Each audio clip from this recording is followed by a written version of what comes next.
ఉండగానే బహుశా చాలామంది బంగారం పిల్లలందరూ కూడా మరి ముఖ్యంగా మహిళలు ఎక్కువగా బంగారాన్ని ప్రీతిగా ప్రేమగా చూసేది మహిళలు.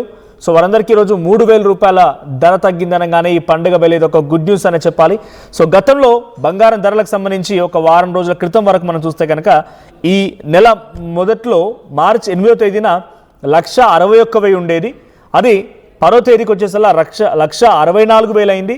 సో మళ్ళీ మార్చి 12న 1,62,000, మార్చి 16న 1,56,000, మార్చి 17న 1,57,000. ఇప్పుడు 1,54,000 పై చిలుకు పలుకుతోంది. సుమారుగా 2,780 రూపాయలు తగ్గి 1,54,680 రూపాయలుగా ఉంది. 24 క్యారెట్స్ గోల్డ్ పైన నేను చెప్తోంది.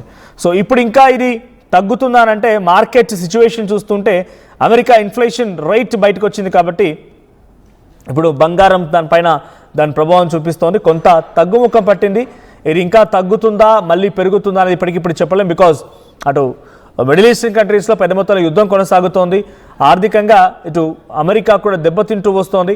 ఇరాన్ టెక్నాలజీ పరంగా తన యొక్క స్థాయిని పెంచుతూ గల్ఫ్ కంట్రీస్ పైన చాలా భయంకరమైన దాడులకు పాల్పడుతోంది. సో ఇటు ఎక్స్పోర్టేషన్స్ కూడా చాలా ఇబ్బంది తలెత్తింది. సో ఈరోజు ఎవరైనా కనుక కొనుక్కోవాలనుకుంటే నిన్నటికంటే ఈరోజు ధర సుమారుగా 3,000 వరకు తగ్గింది. అంటే 2,780 రూపాయల వరకు తగ్గింది.